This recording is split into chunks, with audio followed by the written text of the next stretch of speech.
Now that a conservative effort to suppress classroom lessons about racism and slavery. The Times reporting on nearly a dozen Republican-led states seeking to ban or limit how the role of slavery and the pervasive effects of racism can be taught. Fox News goes all in on the issue. A curriculum that teaches their kids to hate their country. The political left, in perpetuating this myth that America is a fundamentally racist country. Joe Biden now wants to spend your money on critical race theory lessons for our country's already distressed students. Last month, the Department of Education proposed a regulation that directs tax dollars to the race hustlers who traffic in this poison. Tucker is the last person who should be talking about any form of trafficking. Now, parts of academia are aligning with the right-wing rhetoric, and in doing so, exhibiting cowardice and a lack of integrity. Case in point, the explosive fight over the Pulitzer Prize-winning journalist Nikole Hannah-Jones, a recipient of the MacArthur Fellowship Genius Grant. They don't hand those out to everybody, whose 1619 project famously looked at the legacy of U.S. slavery, and who this year was appointed the prestigious Knight Chair in Race and Investigative Journalism at the University of North Carolina, which is usually a tenured job, except not this time. In a highly unusual step, the university's Board of Trustees denied Hannah-Jones tenure, breaking with the recommendation of the actual journalism department that was hiring her. It's already provoking a backlash. The UNC board claiming today Hannah-Jones has a limited, quote-unquote, academic background, even though she received her master's degree from, wait for it, University of North Carolina, which I should note is also my alma mater where I got my doctorate, and I know the difficulty that they put people through. So what's really going on here? Well, first, there's the larger issue of diversity in academia. It's important to note just 5% of tenured professors at bachelor's universities in America are black. There are a larger percentage of African-American astronauts than black people who are tenured in this country. It's easier for us to get shot into space than actually teach undergrads. But there's also the cowardice element.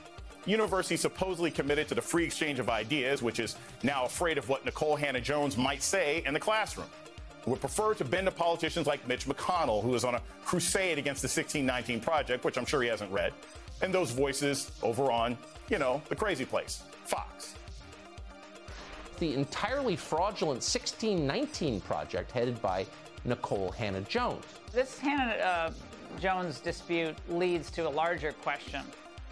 Why was a woman who distorts history even up for a tenure position at any university in the first place? That might be the largest number of black people they've ever had on their shows. Joining me now is New Yorker staff writer and professor of journalism at Columbia University, Jelani Cobb, and editor-at-large for the 19th and an MSNBC contributor, Errin Haines. I can't wait to have this discussion with both of you today. Errin, I'm going to start with you. You wrote really one of the first pieces that people were paying attention to in the 19th about UNC's board stepping in and stopping the department from offering tenure to Hannah Nikole Jones. But you also say this is part of a larger problem that we've got happening all across America right now? Well, yes. And Jason, let me just stop you there. My colleague Mariel Padilla wrote that story for the 19th. But I'm glad that we had it on our site because it absolutely is in the wheelhouse of what we care about at the 19th. But listen, I am based in Philadelphia where we love telling stories about the framers, the founding fathers, right? When it comes to folks like George Washington, Thomas Jefferson, Benjamin Franklin, we can't tell that story about America enough, right? But when it comes to slavery, it's, why can't we move on? Let's move on. And as somebody who's long covered race issues, this backlash against telling the truth. I heard Laura Ingraham call it distorting history, but actually correcting the record is something that this is usually the reaction to that from some corners of the country who really do not want to confront that history in our country. And listen, if journalism is about afflicting the comfortable, Professor Hannah-Jones has certainly struck a nerve here. That is a nerve that has been struck among members of Congress. It is a nerve that has been struck among, folks at the State House level that are trying to ban 1619 from curriculums at the state level. And now it appears to have struck a nerve with these folks at the North Carolina University system who, feel that somebody who is frankly overqualified and whose credentials would certainly stack up, I would think, against any of the Knight chairs that are teaching journalism at their esteemed program of which she is, an alum, are now somehow, shifting the goalpost and changing the rules.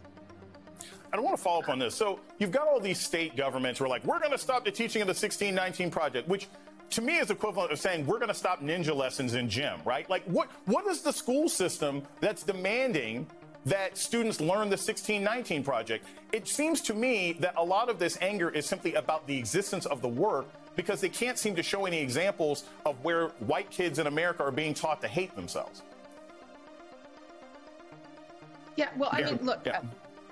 Yeah, so this is the Pulitzer Center, offer this curriculum to school districts across this country, many of whom took them up on that offer, right? Because they are trying to fill in the gaps that, frankly, a lot of our Black mothers and fathers had to do for us, because we were not learning the full U.S. history when we, were in elementary, middle, high school, college, in some cases, unless we were seeking that out on their own, or unless our families were filling in those gaps for us.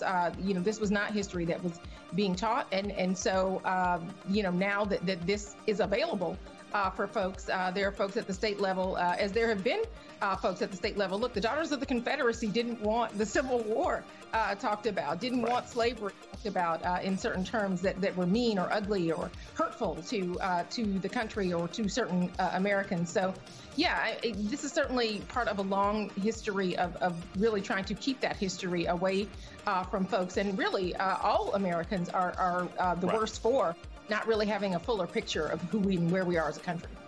Right. And the Pulitzer Center offering it is not the same thing as it necessarily being required. It's an offer. It doesn't mean that, kids are necessarily being indoctrinated. Jelani, I want to bring this out to sort of a larger discussion. This is, you're a history professor.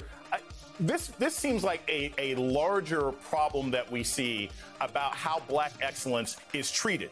Right? This is reminiscent of when the University of Arizona brought President Obama in 2009 and said, we want you to be our keynote speaker, but we don't want to offer you a degree. No shade to anybody who went to the University of Arizona. But if you think the President of the United States is good enough to come to your school, I think it's good enough to give him an honorary degree. As a scholar and as an academic, how do you look at the nuances of the fact that the board is okay with having Ms. Hannah-Jones there, but they just don't want to give her tenure? Well, I think they weren't really okay with having Ms. Hannah-Jones there.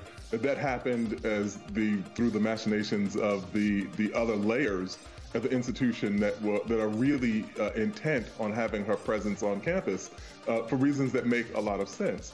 But the fact of the matter is that if we went through her credentials, which include a MacArthur Genius Award, a Pulitzer Prize, 2 Polk Awards, a Peabody Award, and 3 National Magazine Awards. So, Jason, you and I have been around academia for a long time.